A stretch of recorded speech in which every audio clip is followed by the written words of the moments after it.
Make America great again.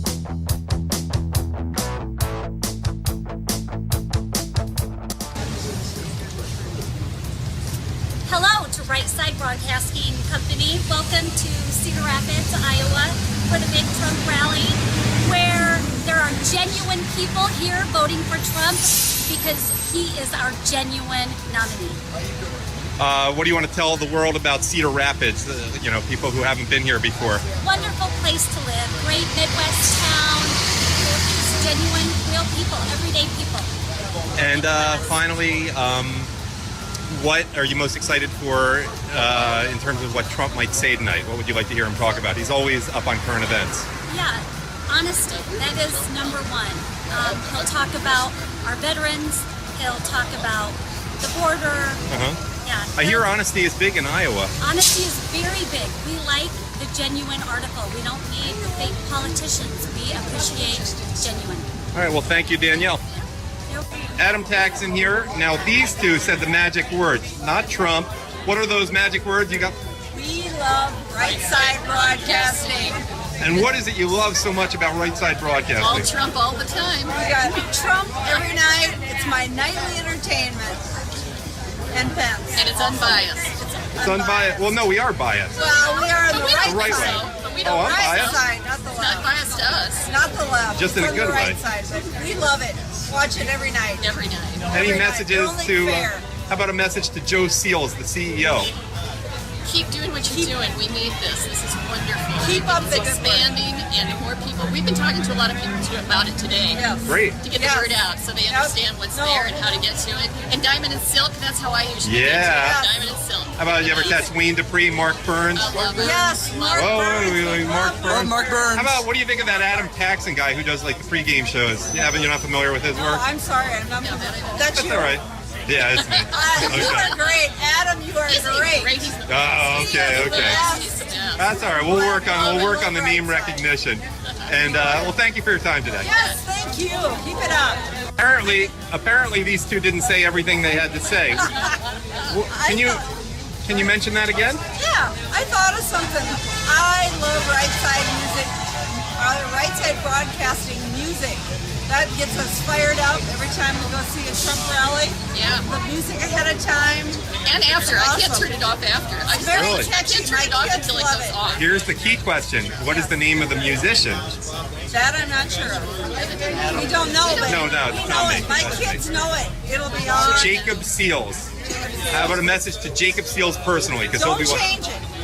Awesome. like it. Well, how about come up with some more songs? Yeah, but I do like the. Yeah, You know what? I do want to ask you a question because I go to a lot of these events. Speaking of music, we love Jacob Seals, but they play the same 8 songs over and over again at Trumpville rallies. Yeah, love the Rolling Stones. You know what? Trump You got- likes the Rolling they're not Stones. American.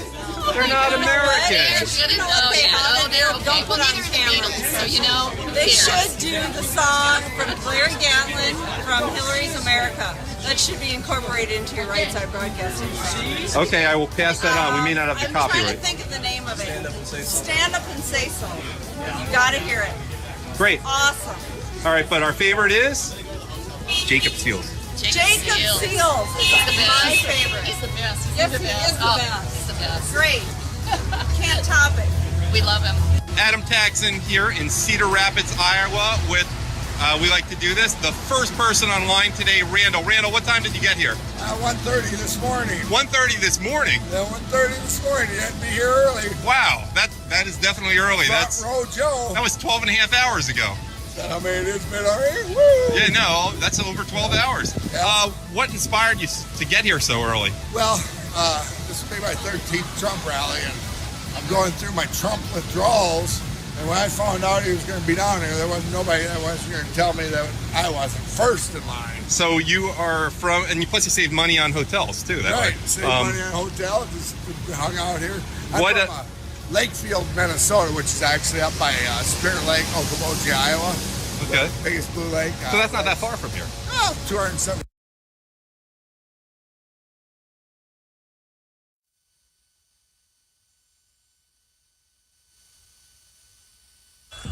Wow, look at you guys. You're a good-looking group of people. Hello, Cedar Rapids. Woo! Look at you guys. Wow, way over there too. Well, hey, we're so excited to be here tonight. I cannot thank you enough for being here. As you heard, I am Mr. Trump's apprentice winner from Iowa, and I want to let you know I put my faith and trust in Donald Trump 11 years ago, and he changed my life for the better. So if you all go out and make sure you vote for this man, he will make America great again. I promise you that. But before we get started, let's kick things off with a word of prayer. And I'd like to invite up Pastor Brad Sherman from the Solid Rock Church in Coralville, Iowa.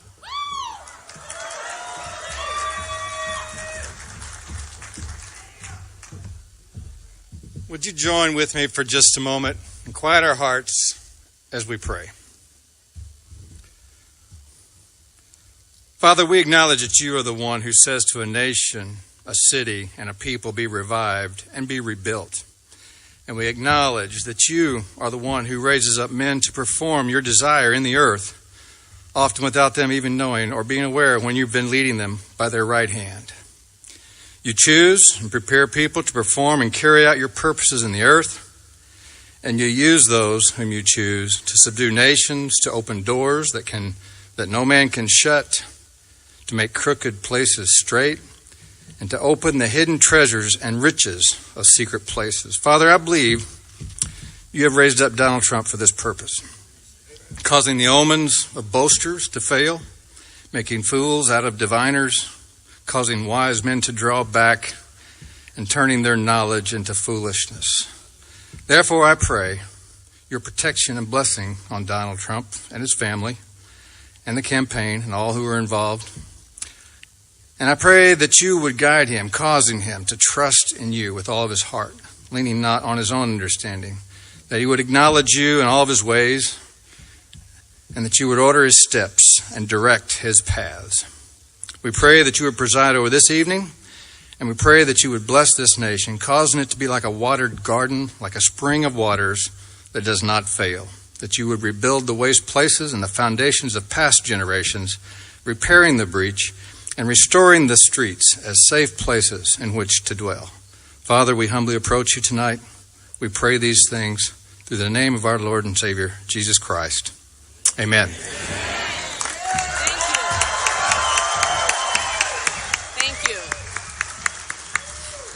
And since you're already standing, would you please remove your caps, and we will have the Pledge of Allegiance by Representative Pat Grassley.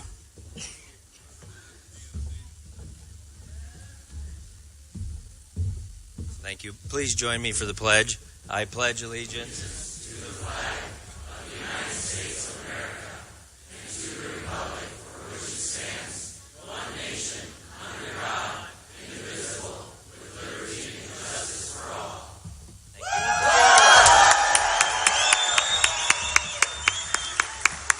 And we will have our national anthem sang to us today by Carrington Moore.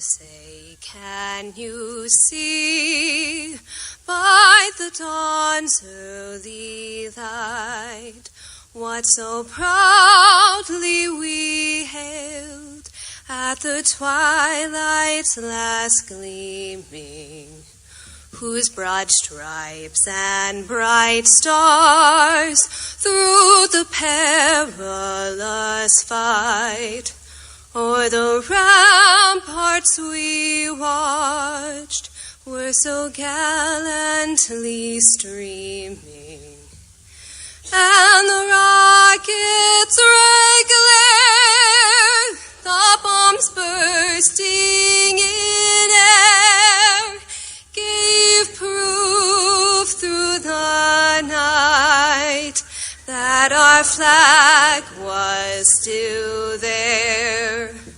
Oh, say does that star-spangled banner yet wave o'er the land of the free, and the home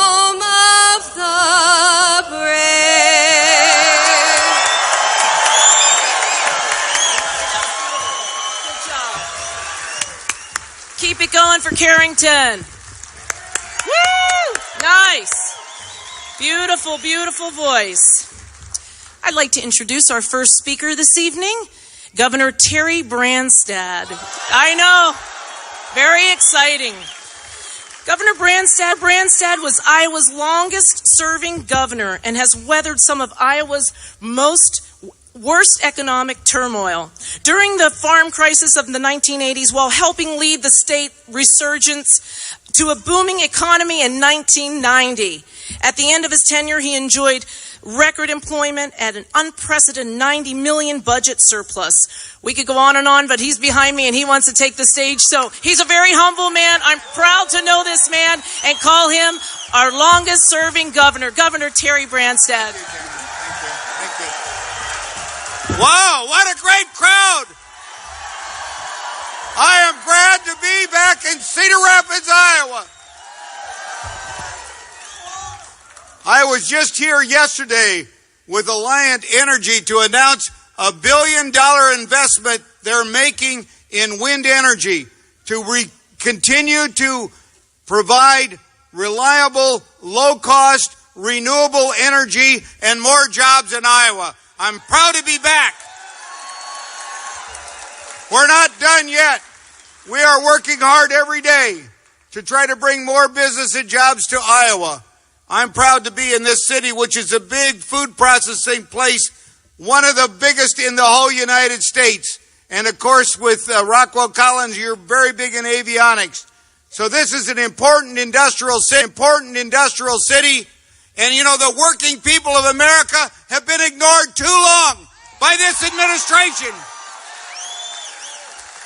By Obama, the D.C. establishment, the media establishment, and we know it's the hardworking people of the Midwest in this country that are the backbone of America, along with the farmers that produce the food that we need to feed the world. I'm proud to be your governor.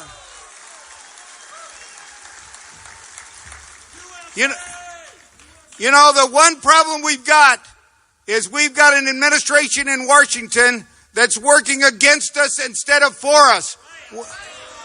Imposing taxes and regulations and crushing our opportunity to grow and to increase income for Iowa workers and to create more income and more opportunities for Iowa farmers. But that's all going to change when we get a new president that's going to make America great again, Donald Trump.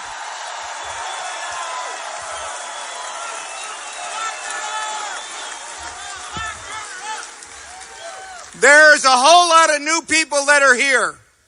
And the reason why I'm confident that Donald Trump's going to win Iowa and win this election is because there's a whole lot of ignored working class people that are tired of what's going on and want a new direction for our country.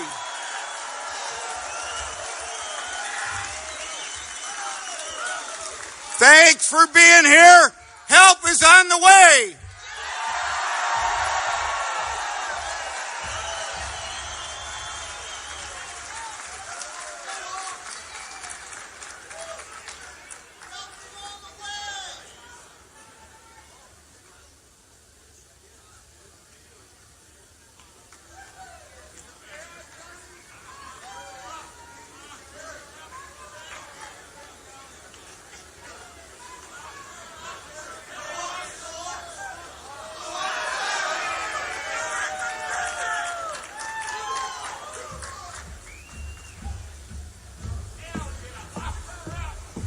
Isn't he wonderful? Yeah, he's the best. I was very proud to go to the convention and have Governor Branstad lead all of our Iowa delegates to get 30 votes cast for Donald Trump from the state of Iowa. So that was awesome. Now for our next guest, Senator Joni Ernst. I know. It gets better, I know. Growing up on a farm in Montgomery County, Joni Ernst quickly learned the value of hard work and service to others. These are the same Iowa values Joni has fought her entire life to promote and protect. From graduation from Iowa State, Joni joined the U.S. Army Reserves, then the Iowa National Guard. From 2003 to 2004, she served as company commander during Operation Iraqi Freedom, where her unit was tasked with running convoys through Kuwait and southern Iraq. In 2004, Joni was elected to office as Montgomery County Auditor, where she worked hard to protect the hard taxpayers' money and reduce government waste. In 2011, she was elected to the Iowa State Senate, where she helped turn Iowa's $900 million deficit into a $1 billion surplus. I know. On November 4th, Joni was elected with 52% of the ballot share to represent Iowans in the United States Senate. Joni is the first woman elected to serve in federal office from the state of Iowa and is the first female combat veteran to serve in the United States Senate. I know. In November 2015, after more than 23 years of military service, Joni retired as Lieutenant Colonel in the Iowa Army National Guard. Would you please help me welcome the one and only Senator Joni Ernst?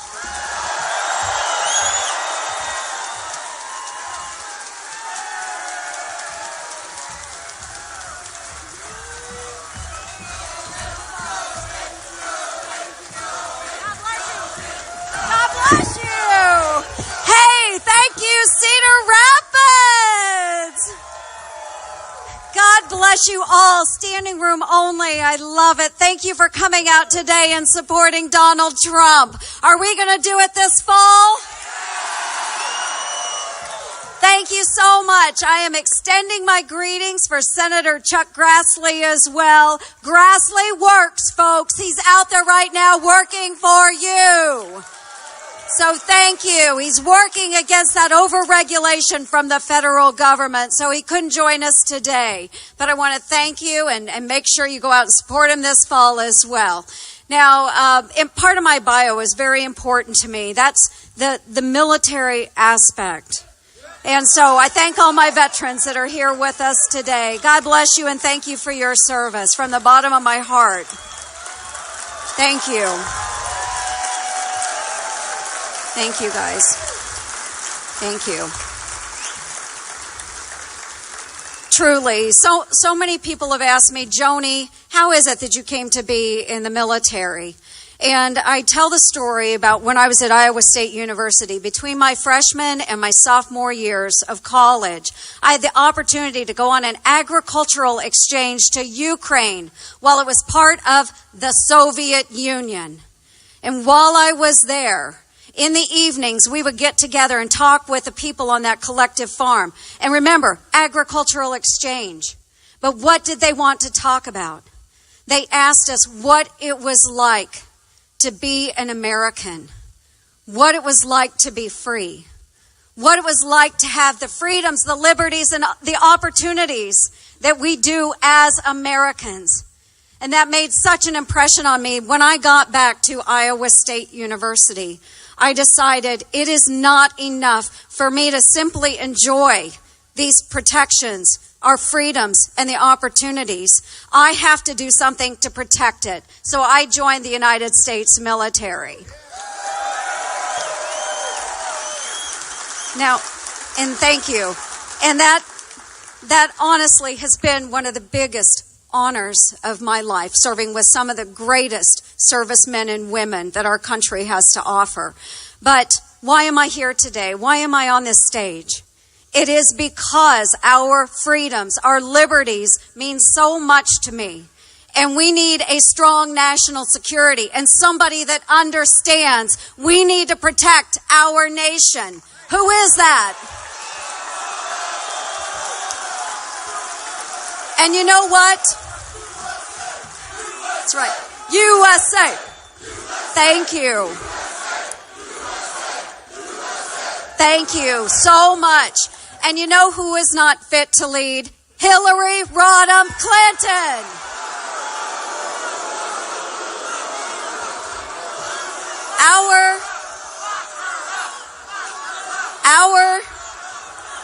Thank you.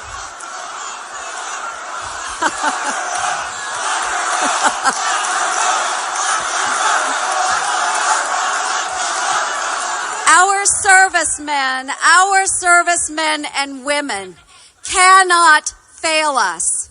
And they do not fail us. They do not fail us as Americans.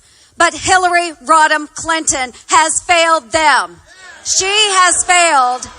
She has failed our servicemen and women. She has failed us.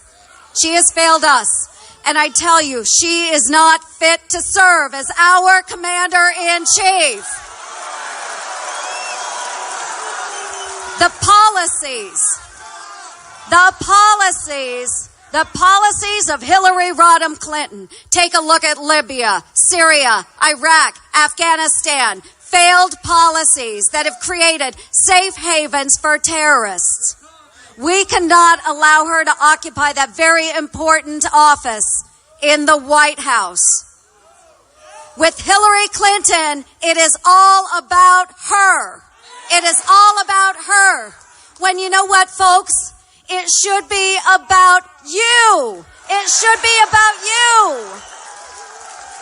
It should be about the greatest nation on the face of this planet, and that is the United States of America. And what makes the United States of America? It is all of you.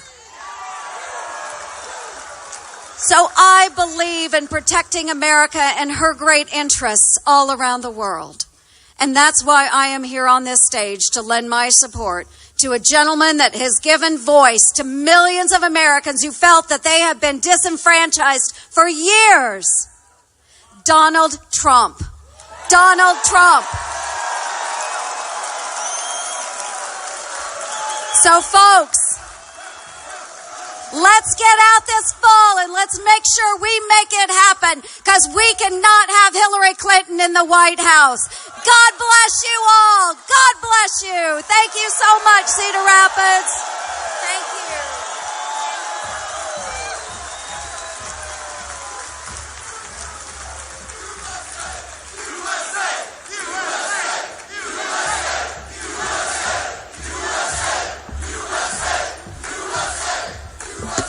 And our next speaker, I never knew there was anybody who was more energetic than me, but our next speaker is Jeff Kaufman, chairman of the Republican Party of Iowa. Chairman Kaufman served in the Iowa House of Representatives from 2005 to 2013, including 6 years in leadership positions. During his tenure in the Iowa House, he developed a record as a fiscal conservative, Second Amendment defender, and a tireless advocate of property rights. Kaufman worked with his colleagues to turn around the state's fiscal house after financial mismanagement by the administration of former Democratic Governor Chet Culver. Kaufman is a seventh-generation livestock farmer. Currently, he is a member of the Cedar County Board of Supervisors and chairman of the Republican Party of Iowa. Would you please help me welcome Chairman Jeff Kaufman?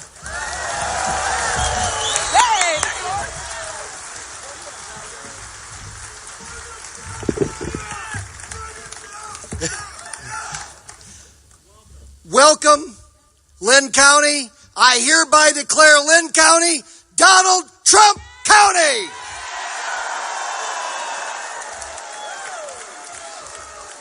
Last January, I made a speech in Muscatine, and I told Donald Trump, I told everybody, in fact, I told the country, because the papers carried it, that if Donald Trump won the nomination, the Republican nomination, the Republican Party of Iowa would be behind him 1,000%. I've changed my mind. The Republican Party is going to be behind him 10,000%.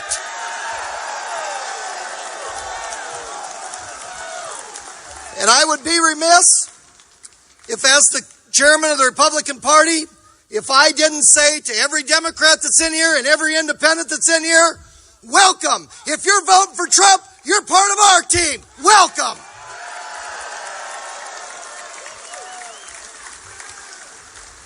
The reason that we're here today, the reason that Donald Trump is going to be able to address you today, is because it was the end of a process. The Republican process listened. We listened to the grassroots. There were people that didn't necessarily want us to, but the Republican Party did. And you folks told us loud and clear The person you want in the White House is Donald J. Trump, and he's our nominee.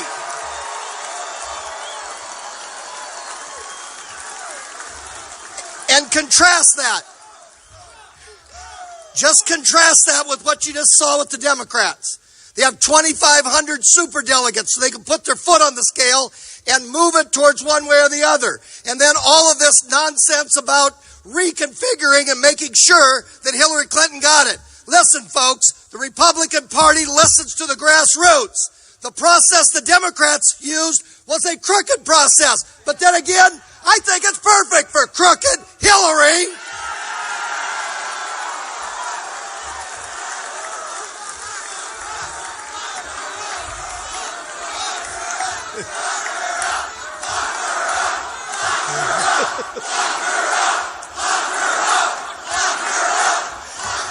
It's nice to know there are a few other people in this room besides me that's got an opinion or two.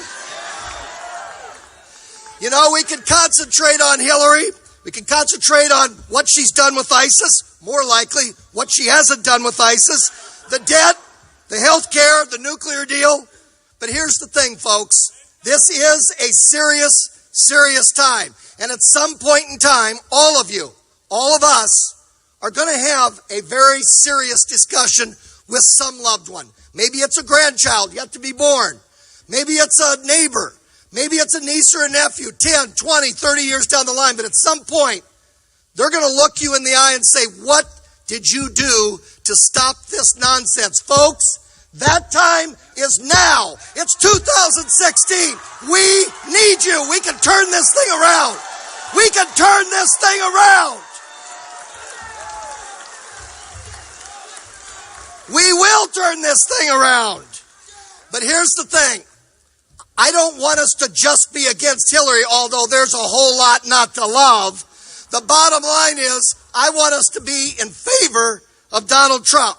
Now, we can talk about his business acumen. We can talk about his success because, listen, folks, as successful as he is, he can tell a lobbyist, no way, I don't need your contribution. That's what Donald Trump can do. And we need somebody with a frank talk. We need somebody that will look at us. Folks, here's the bottom line. We have Iran on the verge of getting a nuclear weapon. We have Benghazi and we have families that are still mourning. It's not time. I don't care what Donald Trump tweets. We need him in the White House. Period. Let's put this in perspective.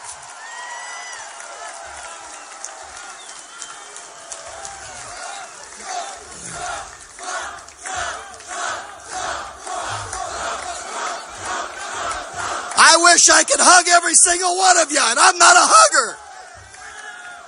Bottom line is this. Bottom line is this. I'm seventh generation in this wonderful state. There is no way I would ever recommend and plead and ask and fight to have you folks vote for Donald Trump if I didn't believe, and I don't mean in here, I mean in here, that Donald Trump was not going to have this state, this wonderful state in his mind when he acts. And here's the thing, if you've listened to him almost every speech that I'm hearing now, especially those in the Midwest, he is mentioning Iowa.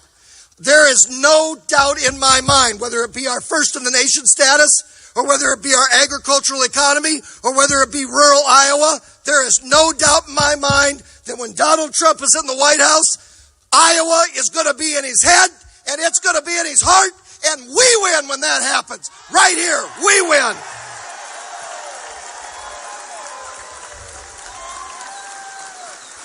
So the bottom line is this. I want to ask you a couple of questions before I lose my voice. It's going to be gone by November because we're going to do this thing. We're going to do it. Here's my questions for you. Do you want to make America a fiscally sound country again? Do you? Do you want to make America safe again? Do you? Do we want to make America work again? Folks, do we want to make America? Do we want to make America great again? Do we? We're going to do it. Join me. Join me. Join me.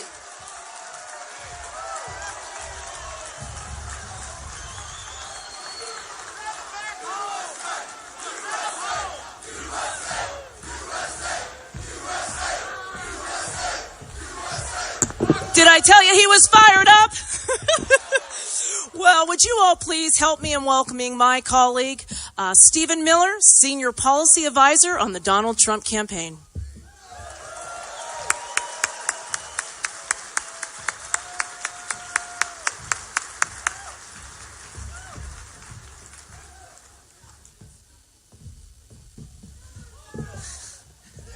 How are we doing tonight, Cedar Rapids? Are you excited to be the state that sends Donald J. Trump to the White House? Now, tonight, as you know, the other candidate in this race, Hillary Clinton, is giving her convention speech. She's giving her convention speech. And I'm sure that it's a great point. I'm sure that her team of writers and her focus groups and her pollsters and her lobbyists and her consultants spent a lot of time coming up with her new slogan. You know, her old slogan was, "I'm with her." And then when Donald Trump said, "I'm with you," she dropped that slogan. So they're rolling out a new slogan tonight, and it's "Stronger Together." Now it's interesting because Hillary Clinton's slogan is "Stronger Together." But, of course, to be stronger together, we have to put Americans first, don't we? If we're going to be stronger together, we have to protect all of our citizens equally, don't we? And so there's a lot of people left out of Hillary Clinton's America. So when she says "stronger together," who's inside her circle? Who's inside her club? Well, we know that Wall Street stands strong with Hillary Clinton. We know the big banks that have filled her bank account with millions of dollars stand strong with her. We know that all of the special interests stand strong with Hillary Clinton. The people who gave Bill and Hillary $150 million stand strong. But millions and millions of people aren't part of Hillary Clinton's America. For instance, the thousands of families who suffered from crime and violence because of our open border, they don't count in Hillary Clinton's America. Everyone who's worked at a factory that shut down doesn't count in Hillary Clinton's America. Anybody in this country who doesn't have a lobbyist or enough money to hire a lobbyist isn't part of Hillary Clinton's America. In Hillary Clinton's America, you're only as valuable as your bank account. In Hillary Clinton's America, you're only as valuable as the size of the check that you can write to Hillary Clinton. In Hillary Clinton's America, if you're famous or important, or you're a registered lobbyist, then you're part of her vision of togetherness. But if you're a family that's struggling to get a raise but can't because of our immigration system, you don't matter to her. If you're someone who's lost your job because of NAFTA or will lose it because of TPP, you don't matter to her. If you are a coal miner in this country, you are not part of Hillary Clinton's America. If you are a steel worker in this country, you are not part of Hillary Clinton's America. If you are a law enforcement officer who wants to be treated fairly and with respect, you are not part of Hillary Clinton's America. If you are a veteran who has served this country with honor and wants the doctor of your choice, you're not part of Hillary Clinton's America. Hillary Clinton's America is a country of elites, a country run by elites, a country run for the exclusive benefit of elites at the expense of every single person in this room and every person across this country tonight. So yes, we expect that those same elites and the pundits and the media executives will have flowing and wonderful, glowing things to say about Hillary Clinton's speech. But the hard-working people of this country, the people who've served this nation by raising their kids, by paying their taxes, by following the rules, and in many cases by fighting our wars and keeping our streets safe, those people are left out in the cold and in the dark. They are not part of Hillary Clinton's America, and they never will be. But those patriotic citizens, those hard-working people, whether they be first generation or seventh generation or 10th generation, but they're Americans. And all of those people, united by that bond of citizenship, though they are not part of Hillary Clinton's America, they are the beating heart and soul of Donald Trump's America. And folks, when you send Donald J. Trump to the White House, he is going to fight for you.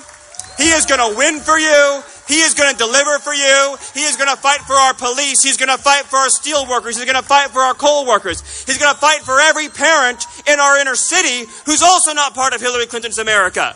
Because Hillary Clinton's America offers nothing but poverty for the inner cities. It offers nothing but suffering for Baltimore, Chicago, and Detroit, because they're not part of her America either. The only people who matter in Hillary Clinton's America are the people living in Washington, D.C., who are writing the rules for their benefit, the celebrities in Hollywood who are mugging for the cameras at the DNC and don't care about what life is like for you and everyone else out there in this country. But the good news is that change is coming. Change is coming for all of you. A new America built on the timeless values of our founders' America, built on the timeless values of citizenship, equality for all, respect and dignity for everybody. An America built on these enduring, timeless principles will be renewed, and all of you in this America, in this great and glorious America, will have the same exact vote as Hillary Clinton's lobbyists and special interests. Your voice will matter just as much. It won't matter how much money is in your bank account. All that will matter is what is in your heart. All that will matter is who you are and that you love this country. So let me ask you this question. Are you ready to go out and go to work and send a warrior for the working class to the White House? Are you ready? Are you ready, Iowa, to deliver real change for America? Are you ready to send to the White House a man who's going to put America first, last, and always? Is the state of Iowa ready to elect as their president in 2016, Donald J. Trump? Thank you, God bless you, and God bless this state.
Wow, thank you, everybody. Thank you. Thank you.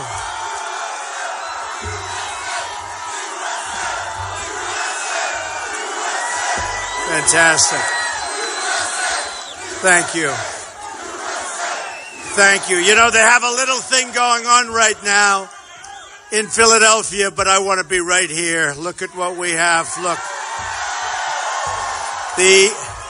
The problem they have is they have people that aren't telling the truth about where our country is and where we stand. They're just not saying, you know, they're giving it rose-colored glasses, right?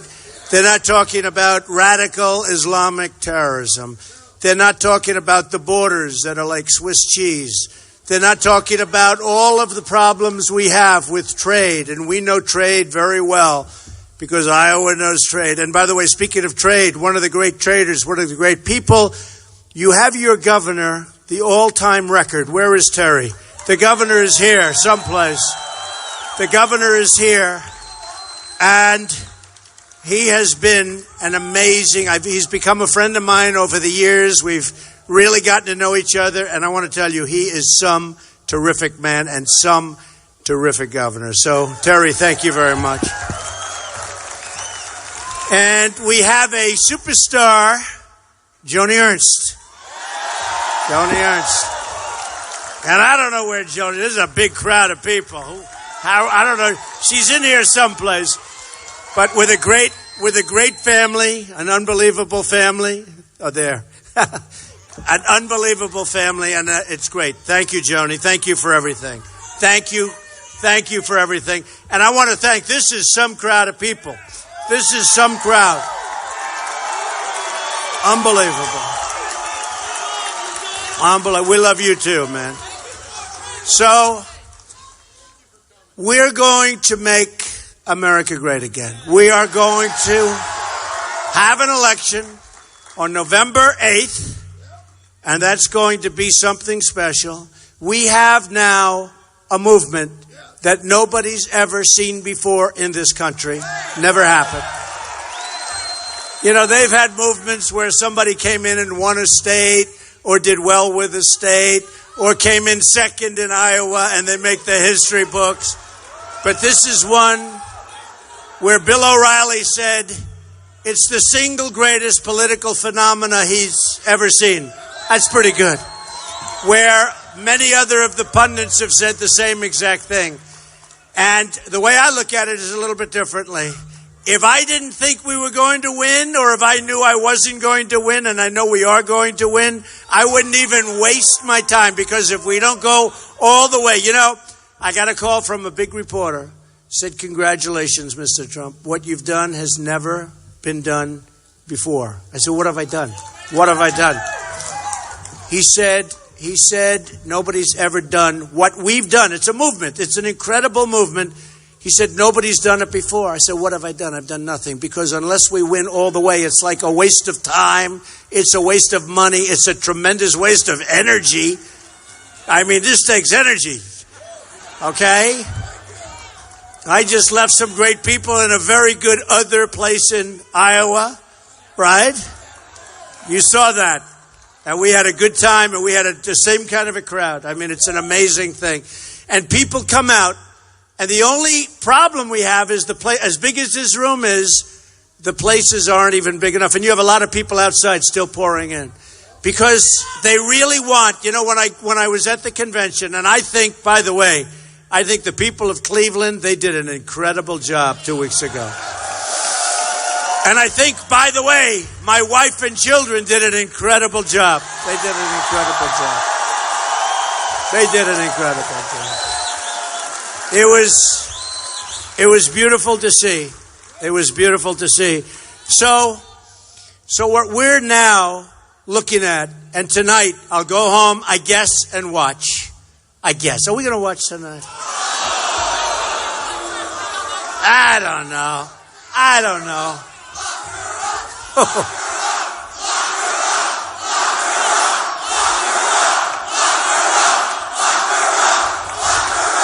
So let's do this. Let's do this. On November 8th, let's just win. That's the best. November 8th. We're going to win. All right? November 8th. So a lot of things have happened, and a lot of things are being said. And I watched last night, and boy, do you need a thick skin. How would you like to be me watching that garbage last night? Man. I mean, I was hit by every side. And I told the story just a little while ago. I wanted to hit back. I was going to hit back. I was going to say, take each one on. I know every one of them. I was going to take each one on. A friend of mine who's a governor, great guy, great politician, but a great guy. I said, you know, they said so many things about me, most of which, not all of it, a little bit of truth there, I guess, but most of which is a lie. I said, I'm going to hit this one. I'm going to hit that one. And they said, friend, he said, Donald, don't bother. Nobody cares. Don't bother. He said, you only have one person that you want to go after. And that's crooked Hillary Clinton. That's crooked Hillary Clinton. True.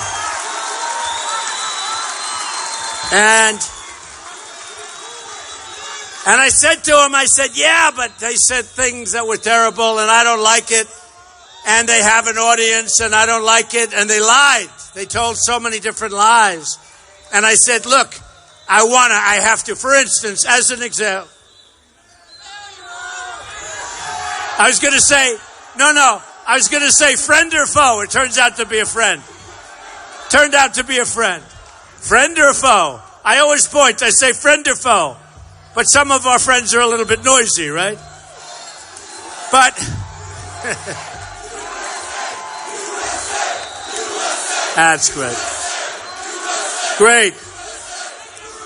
It's so good. It's so good. Do we have a great country? Right? We have a great country. But we're going to make it greater than ever before. We're going to make it safe. We're going to build up our military. It's depleted. We're going to take care of our great veterans. We're going to repeal and replace Obamacare.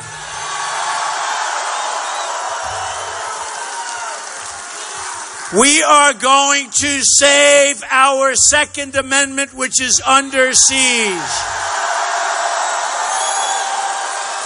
We're going to get rid of Common Core, a disaster, and we're going to bring education locally. And you know what? We're going to strengthen up our borders. We're going to do so many things. We're going to make great trade deals. You know, one of the reasons I got elected, because everybody talked about Indiana. First of all, Mike Pence is doing a great job. Great guy. As soon as I met him, I felt good about him. I felt really good about him. But I went to Indiana, and they had an air conditioning company. You know who it is, right? Carrier. And they announced, he says Oreo. Well, that too, right? But what happens is but it's only them. I mean, look, I could talk about 1,000 companies. They're leaving our country. They're moving to Mexico. They're leaving our country. They're going to other places. We're not going to let it happen any longer. They're firing their employees. Then they make their product. They sell it across the border, which, by the way, will now be a very strong border. They sell it across the border. They sell it to the same place that they left. And nobody benefits, I will tell you, in this country. We end up with unemployment. We end up with no taxes. Mexico gets our business. All right? Oh, we're going to build a wall. We're going to build a wall. Going to build a wall. We're going to build a wall. And it'll be a big wall. It'll be a beautiful wall. It'll be a wall that works. It'll be I don't know if you saw, you probably did, but I got 16,500 Border Patrol agents endorsed me recently. First time in their history that they've ever endorsed a presidential candidate. And I have to tell you, their job is much easier having it the way right now. They just stand there and people walk right through, right? With me, they have to work. They got to say, sorry, folks, that's enough. We're not going to do this. But they endorsed me. And I asked them when they called. They were such great people. I've known them because I've been there. I went to Laredo. I went to a lot of places that people wouldn't sort of expect to see. And it could be a little bit rough. But these are great people. These are tough people, too. And they're great Americans. They love our country. And what happens is, I said, very nicely, I said, how important is the wall? They said, Mr. Trump, you have no idea how important the wall is. It's a tool that we absolutely need. We've got to stop the drugs from pouring in. We've got to stop people from coming in illegally. Now, with that being said, all of us, with that being said, we have people coming into our country. We want them to come into our country, but they have to come in legally. They have to come in legally. We want them to come in, but they have to come in legally. Now, if you know what's going on, you saw where this beloved priest in France, his throat was cut and killed instantaneously, and he was loved. He was loved. And he was killed in France. You saw what happened a week before that. You saw what happened a week before that. You saw what happens in Germany. You see what's going on. The world is crazy. And I just see this article right here. Right here. Look at that.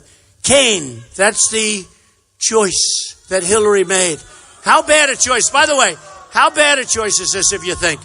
She's trying to get the support of Bernie Sanders, who's exhausted. By the way, Bernie, you know where Bernie is now? He's sleeping. He's exhausted. Hey, who can blame him? I mean, the guy, I was surprised though, because in terms of legacy, there's no movement like we have. Nobody has our audiences. Nobody has our crowd. Nobody has even close. In terms of legacy, however, he would have had a far greater impact and legacy had he not made a deal. Really. He made a deal with the devil. He got nothing for making the deal. And he got a vice presidential candidate that was against, like, most of the things that he was talking about, which is really great disrespect. That's why I actually think a lot of the Bernie Sanders people we're going to get. We're going to have the Bernie Sanders people. I really believe that. More than people understand. And we're going to have a tremendous Democrat crossover. We're going to have a tremendous crossover of Democrats. And we saw that in New York. We saw it in a couple of places. In New York was interesting. So I win New York in like a landslide. Isn't it nice to know for you? Like, I know the people of Iowa well, and they know me well, but the people of New York really know me, and I won in a massive landslide. Isn't that nice when they know you and you win? I mean, you ever see these guys where they know you and they lose? That's not good. So I won like in this big, beautiful landslide, but we're going to have something very special here. I think that, I don't know, there's something about it. And I don't know if you know this. I'm a big customer of John Deere, okay? Big. Millions.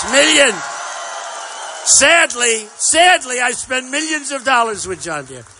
And it's a great company. But what happened, and I just see this, so it says Kane urges president to allow more Syrian refugees to resettle in the United States. Okay. Today, U.S. Senator Tim Kaine, a member of the Senate Foreign Relations Armed Services Committee, wants to have more, think of it, more Syrian refugees pour into the country. Now, Hillary Clinton, you won't believe this, Obama is letting them come in by the thousands. We don't know who they are, where they come from. There's no real documentation. You can't really prove it. So Obama is letting them come in by the thousands. Hillary Clinton wants 550%. The press likes to correct me. So I've been saying 500% more. And they said I'm wrong. I said, oh, here we go again. I'm wrong. And they said the real number is 550%. I couldn't believe it. Can you believe it? Hillary Clinton wants 550% more to come into our country. We don't know what the hell is going on. And by the way, I spoke to the governor. He's not thrilled, I want to tell you. But you know what they do? They put them all over the country. Nobody even knows where they're being put. So we don't even know what's going to happen. But all we know is we watch these people with the slashings and the throat cuttings and the cutting off of the heads and the drowning in steel cages, where they put them in steel cages and they drown. This has not happened since medieval times. I loved history. And you'd read history. And you'd see medieval times, rough stuff, okay? Medieval times where they chopped off the heads. Who ever heard of this stuff? All of a sudden, a few years ago, you saw it with a fine, wonderful young man. You know that. But all of a sudden, you see it again. And these are people, they have to be stopped. They have to be stopped. And they have to be stopped very, very strongly and very viciously if we have to. If we have to. I mean, I take a lot of heat. I take a lot of heat where they said during the debate to Ted Cruz, they said, what about waterboarding? Are you okay with it? And he had a hard time with that question.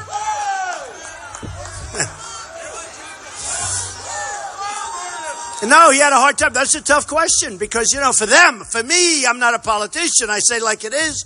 And they said, and he sort of didn't want to, smart guy, he didn't want to really get into that question. Then they asked me, I said, absolutely. I wouldn't even think about it. Absolutely. I said, don't even think about it. And for those people that say it doesn't work, and one of the reasons waterboarding, because they used to consider it short of torture, okay? In other words, short of torture. And that way they could get away with it. All of a sudden they ruled, of course, Obama's group ruled it's torture and you can't do it. But here's the thing. So they can chop off heads, right? They can drown people in steel cages. They can cut your throats. We can't waterboard. You know, we're playing by different rules, okay? We're playing by different rules. Now, so they asked me about it. I say, no problem. No problem. You have to do it. Because they're chopping off heads. We can't waterboard. And you can just imagine these people from ISIS. They're sitting around eating. And they're talking about how many heads they chopped off, how many people they drowned, what animals they are, what animals. And they say, can you imagine in the United States waterboarding? Okay, waterboarding. Can you imagine? So we've got to start winning, folks. We don't win anymore. We're like the stupid people. We don't win anymore. We're being led by incompetent people. So I watched last night Obama talking about his world, a beautiful world, you know, his beautiful world. He doesn't talk about radical Islamic terrorism. He doesn't talk about the fact that people don't want to fly in airplanes and that people don't want to go to theaters. He doesn't talk about what's going on. I have a friend. He goes to France every year. Like religious. He works. He wants to go to France. He loves France, right? So I call him up. I say, how was your trip this year to France? France? I don't go to France. He said, France is no longer France. What's happening, folks, is very, very serious. And if we're not smart, and if we're not tougher than hell, we're not going to be around so much longer. Don't kid yourselves. Don't kid yourselves. And I watched his speech last night talking about false employment rates, talking about things that aren't in the real world. But not talking about crime, not talking about shooting up policemen, because our policemen and our law enforcement professionals are vital to our country, are vital. Vital. And they weren't going to have them on stage. And then I shouldn't have done it. I should have waited till the fourth day. I made a mistake. I should have waited till they were finished. But I started saying, they're not showing our law enforcement. They're not showing. Well, today I think they're bringing some on stage. You know, it's like the other day, they didn't have the American flag on stage, right? Right? Think of it. They spend millions of dollars on the stage. By the way, I thought our stage in Cleveland was much more beautiful.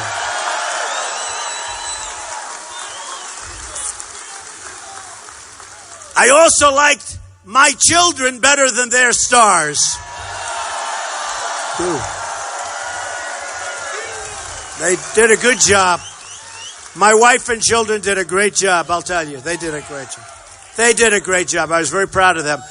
And we had a great convention. It was an amazing period of time. And actually, I guess you saw, we got, meaning we got, because it's really us. I view myself, and I say it all the time, but I view myself as a messenger. A very talented messenger, but a messenger. A messenger nevertheless. But we got one of the biggest bumps in many years. So now we're leading. We're leading in Iowa. We're leading in Pennsylvania. We're leading in Florida big. We're leading in Ohio. We're leading. And a poll just came down from the Los Angeles Times. I think it's 47-40 nationwide we're leading. So look, and they're going to get a bump because I watched last night. I must tell you, I shouldn't tell you this, but I watched and I saw lies. And how would you like to be me watching television? Every one of these guys, I mean, professional politicians and others, they get up and they go crazy. I mean, we have the worst mayor in the United States, de Blasio, who is the worst mayor in the United States, like not even a contest. And he's saying, I don't even know this guy. I don't even know him. But he's a disaster. If you know what's going on, he's a disaster. I won't say it because I love New York, so I'm not going to say it. But he's knocking me. Now, what happened, though, is a friend of mine called me because I was going to really hit each one of these people, some of whom I know pretty well. And they treat me so nice. Oh, Don, how are you? They give me hugs, kisses. Then they're up saying, he is a tyrant. He's a horrible human being. He's the worst thing that's ever happened. And I said, but he was hugging me and kissing me and talking to me. And I thought he loved me. In fact, a couple of them went up and I said, well, that one I like because there's no way that one can say anything bad about me. Oh, it was brutal. Then I had a guy get up. Little guy gets up, knocked the hell. I said, I want to hit him back so hard. I'm going to hit this guy. I'm going to hit him so hard. You have no idea. And I get a call from a friend of mine who's a governor of a big state and a very talented guy, great politician, but a talented guy. And I say, you know, I'm going to hit some of these guys that hit me last night. He said, Donald, don't do it. I said, what? He said, don't do it, Donald. All you do is one thing. He just said, do it. I sort of think so, too. No, but he said, you know, this is a professional politician who's smart. He said, Donald, you have one person to beat, nobody else. And he said to me, crooked Hillary Clinton. He said to me, crooked Hillary. That name is really sticking. He said, you beat crooked Hillary, don't punch down. He used the expression, don't punch down. Now, I don't know if he's right. So I said, I promise I won't say de Blasio's the worst mayor in the country. But I wanted to hit these people, and then I sat back, I said, he's probably right. What do you think? Is he right or wrong? Tell me.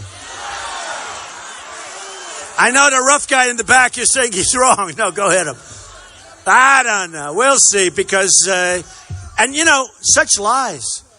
And my wife is sitting there and she's watching and she's saying, wow. And she knows some of them. And she sees how they act toward me when they see me. And she said, how could he possibly say this? So it's an incredible thing. And then I have to do after, this is why. I think we'll stay together all night because I don't want to really go home and watch that crap, okay?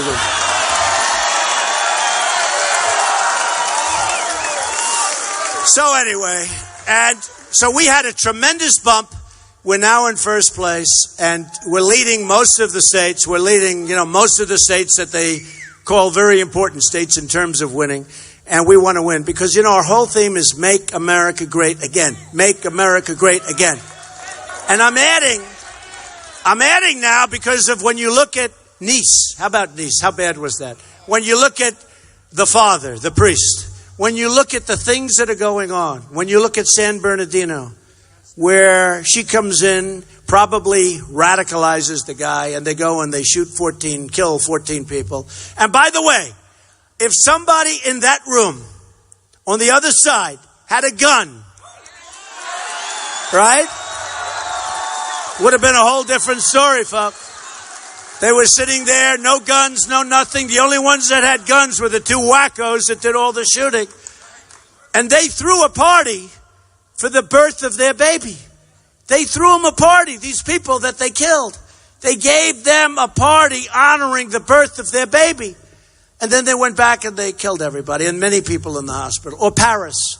How about Paris? The toughest gun laws in the world, Paris. Can't have a gun. Toughest in the world, right? They talk about gun laws. What it means is that you're sitting ducks. That's what it means. The toughest gun laws in the world. And they go and they kill 130 people. And I'll tell you, whether it's San Bernardino, Paris, Orlando, how about that? How bad was that? And in that one, they went in and he went in to kill gays. He went in to kill people in the gay community. It's disgusting. It's disgraceful. We've got to be so tough. We've got to be so strong. We've got to be so vigilant.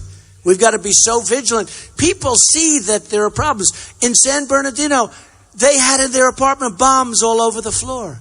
People saw that. Why didn't they report them? Why didn't they report them? They didn't do it because they were afraid it might be profiling. Now, you know who told them that? A lawyer. Say, oh, just pretend it's profiling. But that's all it is. A lawyer said that.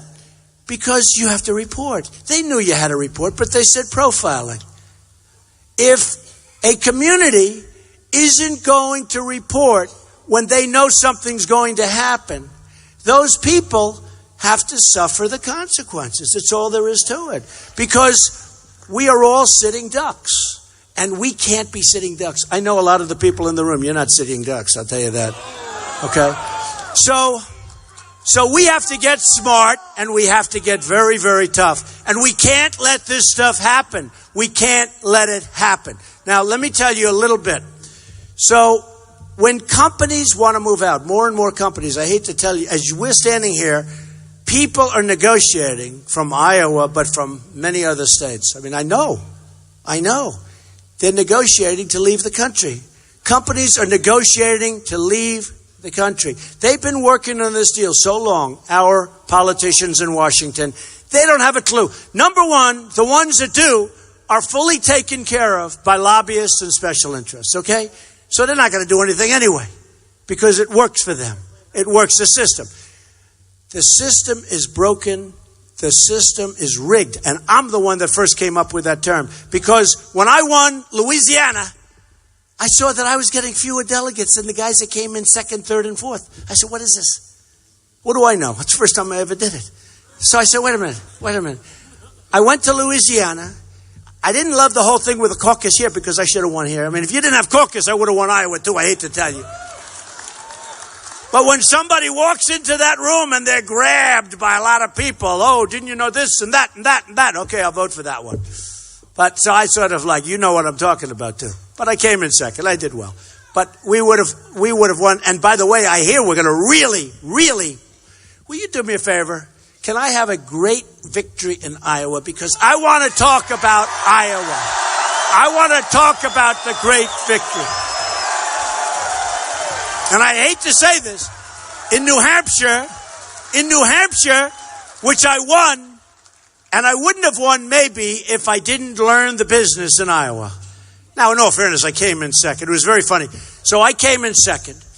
And a very good guy who now endorsed me, and he's been great. He's doing well in Florida. He's running for the Senate. Marco, right? Marco Rubio.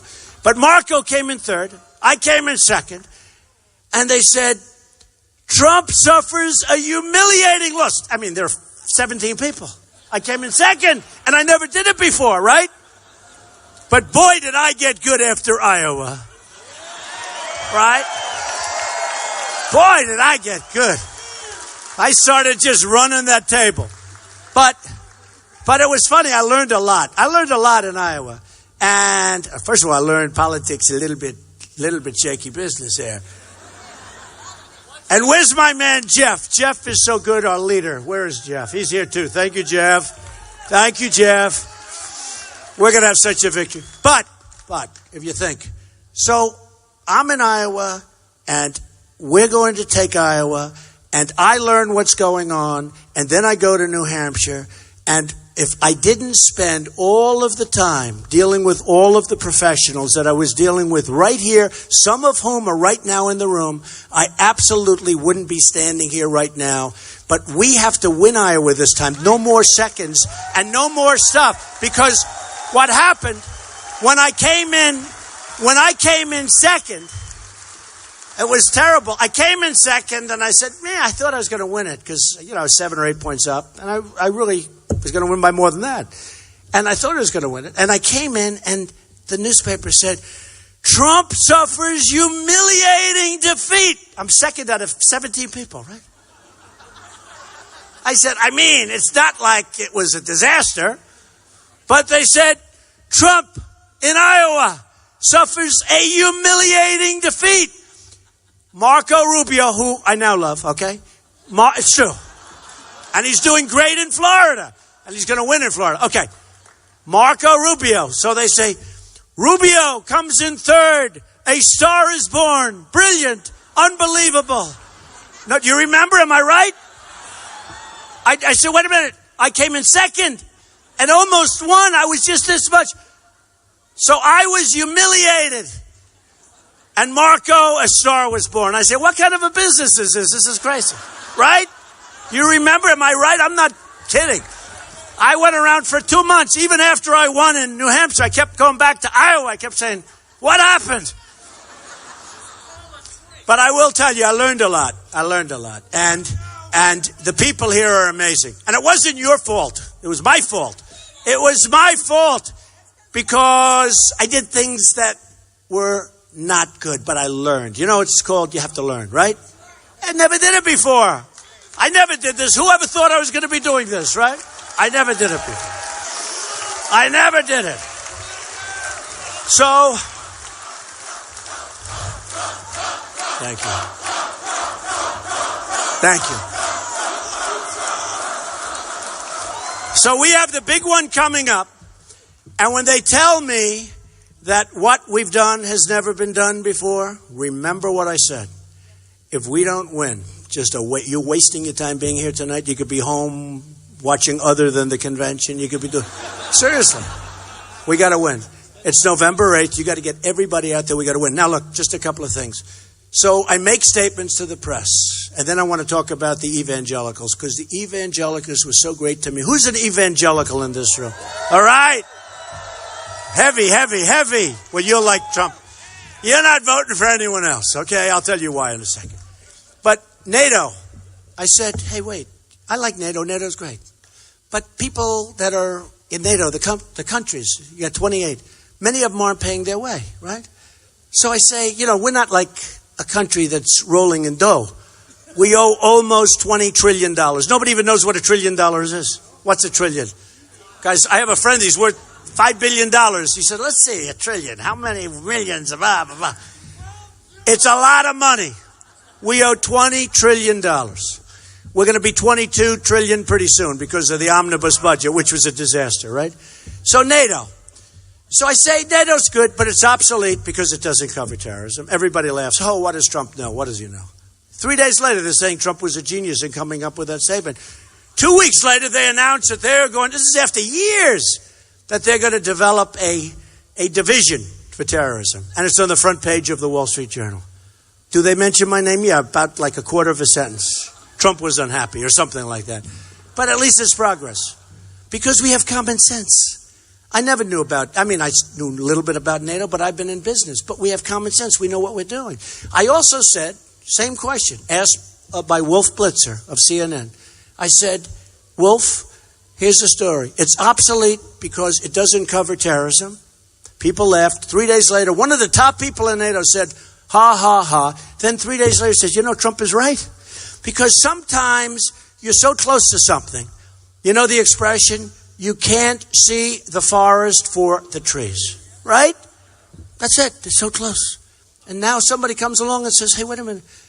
And now they develop, and it's on the front page of the Wall Street Journal, big story, NATO to develop. That's great. But you got to need different countries. It's a little, it's like different countries. But at least it's a good start. Then I said, because I heard this a long time ago, many of the countries that we protect in NATO, that we're involved with, aren't paying their bills. They're not paying. He says, pay up, suckers. We got a tough group. You're tough in Iowa. Just pay up.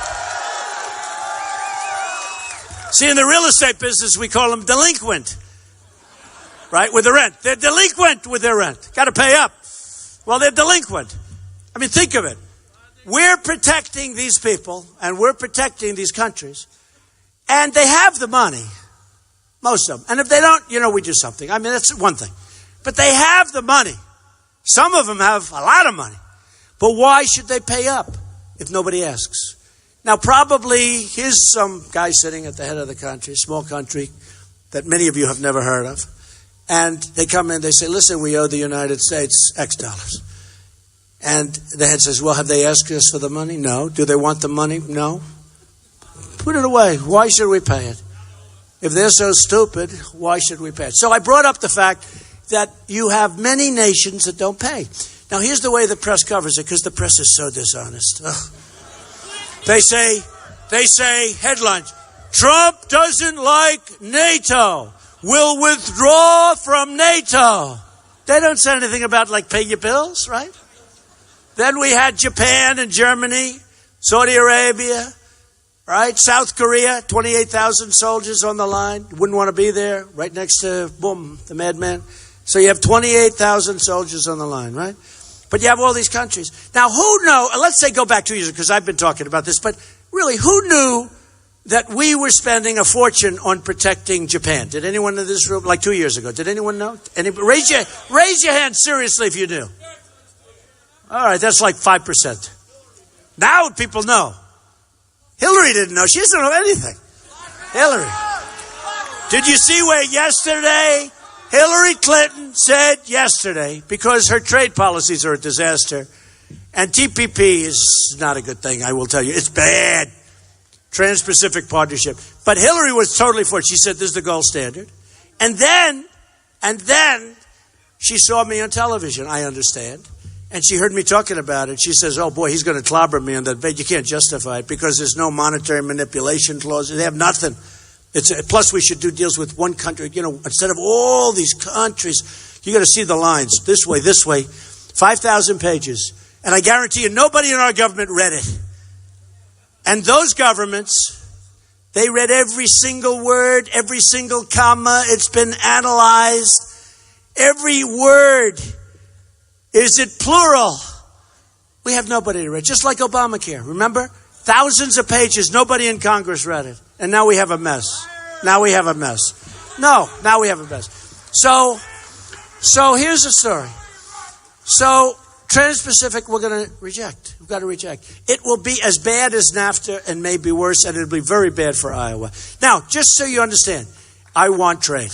Somebody said back there, they said, do you like free trade or fair trade? I said, I can name 10 others.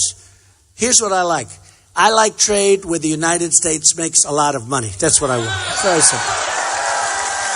To which some of these conservative eggheads, although I think I'm a lot smarter than they are, but we'll call them an egghead anyway. They'll write in the thing, Donald Trump is not a conservative. Why? Because I want to make money for the country. I want free trade. I want fair trade. I can name 10 different trades. There are many different forms. I don't want to use a name. And actually, they got a kick out of it. What is your trade policy? I want to make money for the country. That's all. It's very simple. In fact, I can see different policies for different countries because countries are different. Not every country is going to be treated the same. Countries are different. Some have lots of cash. Some don't have lots of cash. Some have unbelievable, valuable crops, or they have something that we want. There are lots of different deals you'll make. We want to make great deals for the United States. We're tired of being the stupid people. Okay, so 2 things. I'm going to leave you with these 2 things because this is important. It's only about 200 degrees in this room. The good news is when you finish, you lose 10 pounds. You know, it's great. But let me just tell you, whether you like Donald Trump or truly can't stand Donald Trump, you like Donald Trump, right?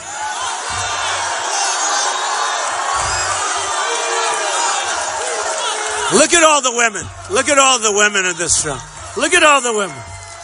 I don't know. They say I poll so well with men. Men love me. I'd rather have the women like me, to be honest. By far.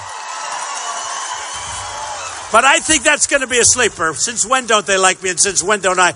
I have great respect for women, okay? And we're going to have safe borders and we're going to have strong military. We're going to have the things that they want. But look at all the women in this room, right? Look at all of them. And they have signs, women for Trump. And then I see that I'm not polling well with women. I think we're going to poll great with women, frankly. I really do. Am I going to do okay with the women? Yes, huh?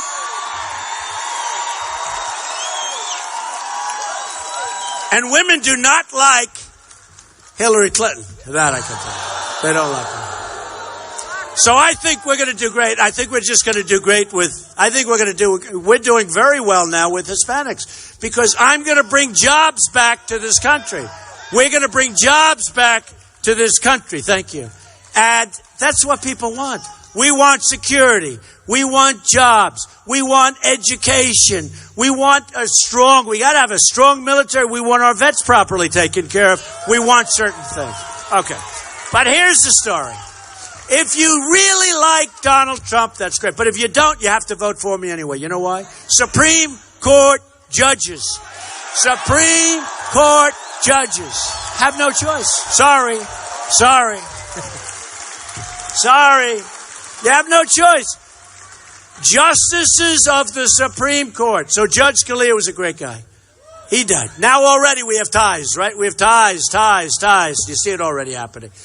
Now, the next president of this country, thank you, the next president, remember, the next president could have as many as 4 or 5, which would be a lot, but that would be an all-time record. But for whatever reason, it falls this way. We'll probably have 3, could be 4, could even be 5. If you had Crooked Hillary picking the judges, you will have, now remember this, if she picks the judges, you're going to end up with another Venezuela. You're going to be Venezuela. Large version, but you're going to be Venezuela. So I decided, because I was getting a little heat from conservatives, even though I'm more conservative than most of them, but I was getting heat because I haven't been a politician. And I came up with an idea. They said, supposing he puts in liberal judges. And I understand what they're saying. But they didn't do so well with the last 3 or 4 judges. You know, it's not like great. You look at what happened with Obamacare twice. Our conservative judge twice kept Obamacare. We could have killed Obamacare. Now we're stuck with it for a little while, but don't worry, it gets repealed. Don't worry. Can't make it anyway. It can't make it anyway because the increase is going to be so great in November. Now, don't let them change it to December. You're going to have an increase on your health care that is astronomical. You know, in Texas, going through Blue Cross Blue Shield, that is 60% increase. Okay? You're going to have a bigger increase. And what they want to do now, it's election defying, it's election changing. I don't think I want the change. I want to have the election right now, but it's election changing. We don't want them to change it so that the numbers come out in December, and they're trying to do that. You can't let that happen. So you're going to have such increases, it's going to fall of its own weight. So you have Supreme Court judges, all right? You have to do it for that reason. Now, number 2, evangelicals. I have been given tremendous support by the evangelicals. Unbelievable. And I'd go to different places. I did great in Iowa, but then I'd go to South Carolina. They said, you can't win South Carolina. I think it was 68% evangelical, some tremendous number. And I won in a landslide. And they say he might not be perfect, but he's ours. I'll tell you, he's definitely ours. Well, it was interesting because Jerry Falwell Jr., who's an incredible guy, right at Liberty College, he was saying that his father had the choice between 2 people. One was a man who taught Sunday school every Sunday, Jimmy Carter, knew the Bible perfectly, everything was perfect. The other was a man that had a marriage that didn't work out. It was Ronald Reagan. And his father had to make a decision. Is it Ronald Reagan or is it this perfect guy, Jimmy Carter? And he said, I'm going with Ronald Reagan. And he took a tremendous amount of heat. How good was that decision? How good was that decision? So I've had tremendous support. I've won with the evangelicals all over. We went to Alabama, Arkansas. You know, we won the whole South. It's been amazing. The whole thing has been amazing. So we have tremendous support right now for this final leg. And the problem is they didn't go out and vote for Romney. They didn't vote. If they would have voted, it could have been a different story. But they didn't vote. And you have to get out and vote. But I think with me, you're going to vote. And I think with him, you're not going to vote. It's very simple.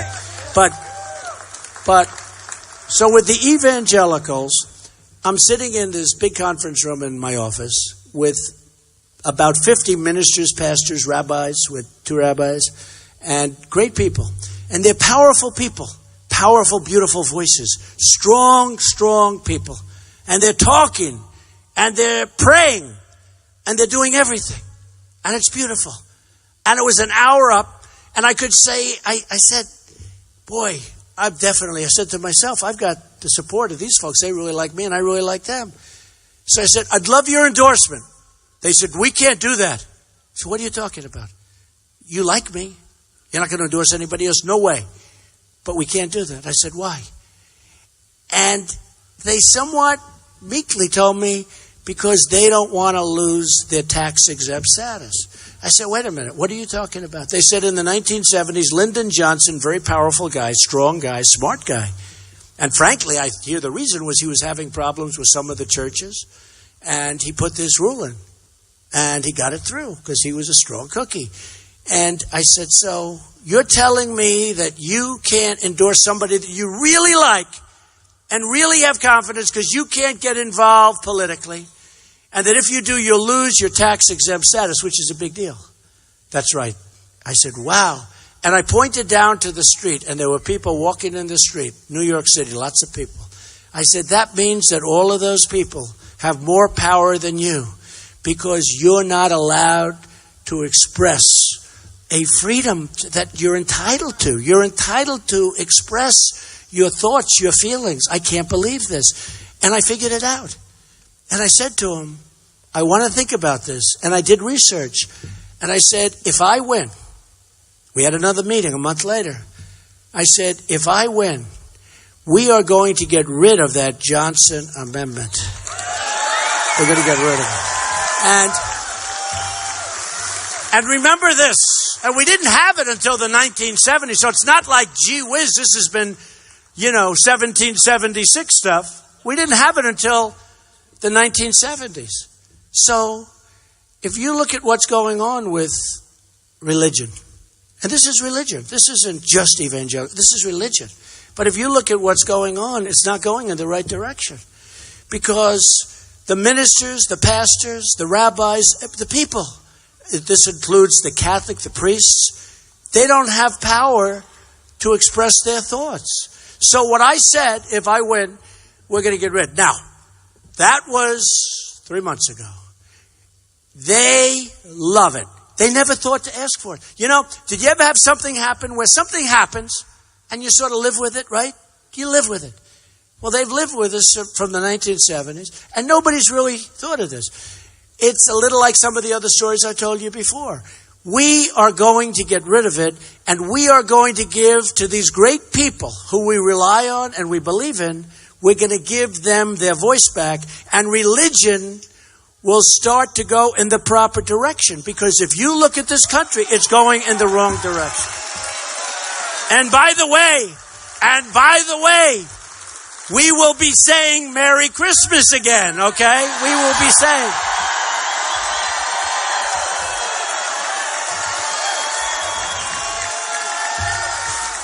So I just want to thank you all. It's an amazing outpouring.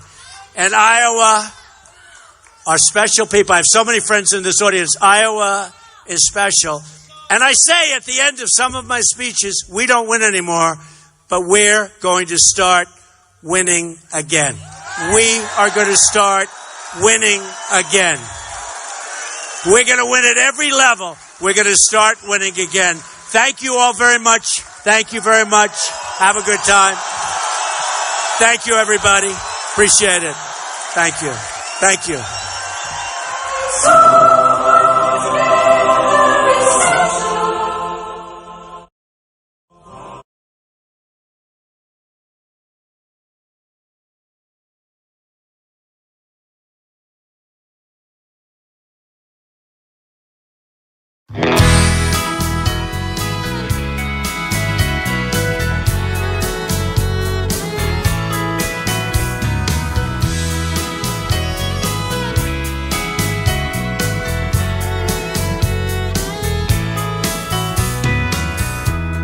Just another Friday night in LA. We all getting down, feeling right.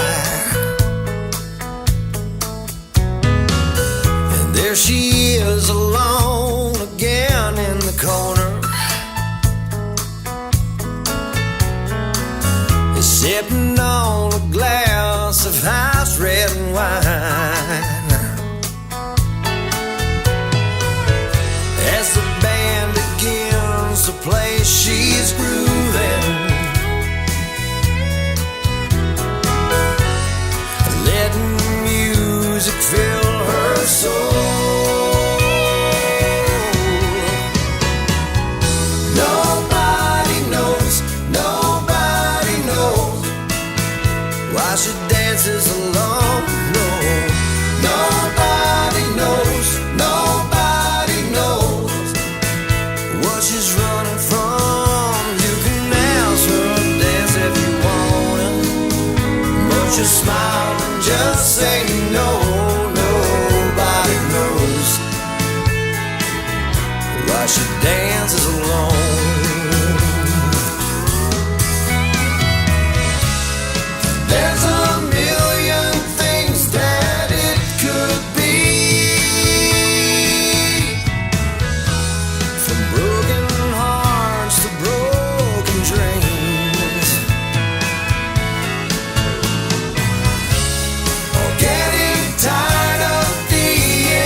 knows why she dances alone. No, nobody knows. Nobody knows. Is there something at home? Nobody knows.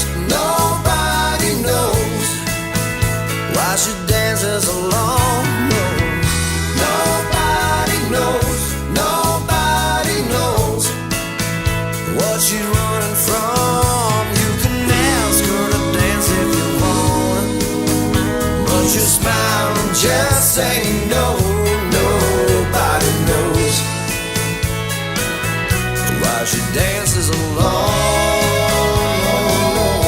Nobody knows why she dances alone.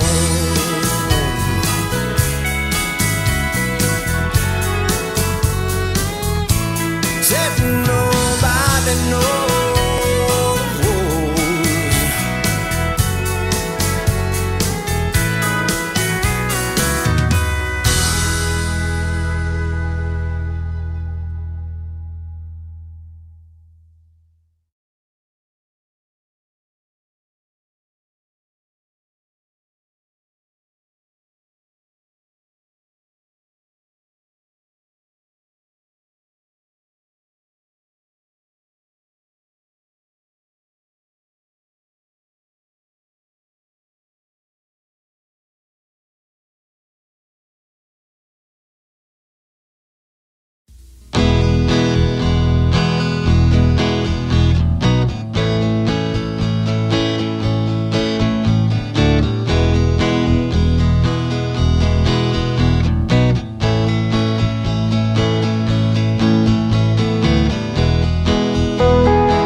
last night. I will be looking over them once again. I want to thank everybody for emailing me, and I will respond to each one of them personally. Whatever you get from me is personal. I don't have Cole McNeely writing anything from me. This is me. So Wayne.Dupree@rsbn.tv. All right, now, Cole, how can people reach out to you on social media? You can find me on Twitter @Cole McNeely, and also check out ColeMcNeely.com. Hutch Bailey Jr. Steel City Resistance at blogspot.com. And I just want to thank all the people that called in complimenting us. You don't know how far that goes, man. That really motivates us. Miss Cambry Nelson. I'm on Twitter at CamCAMVTV. And ladies and gentlemen, you can catch me on Twitter @Wayne Dupree Show. On Facebook, just type in Wayne Dupree Show or News Ninja 2012.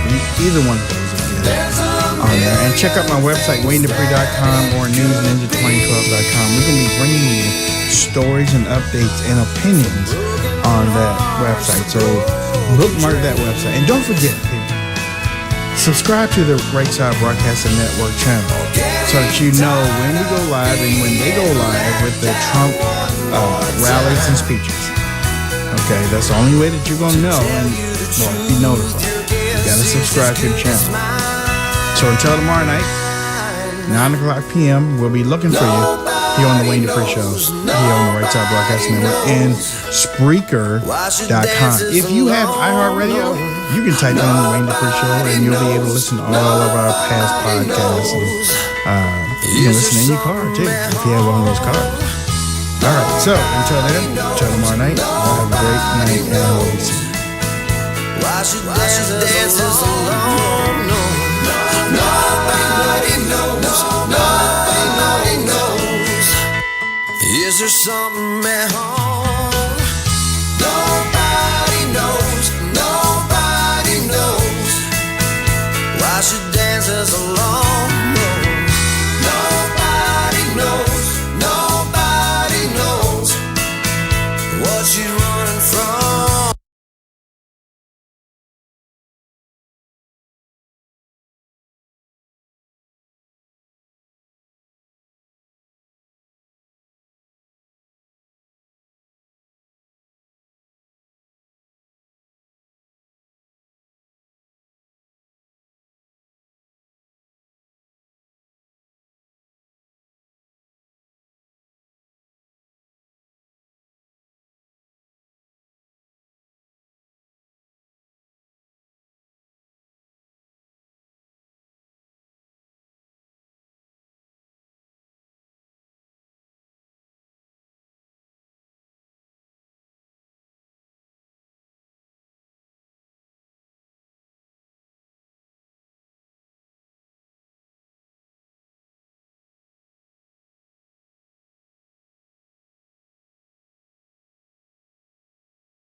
There's only the one color that matters, and that is the color of red, white.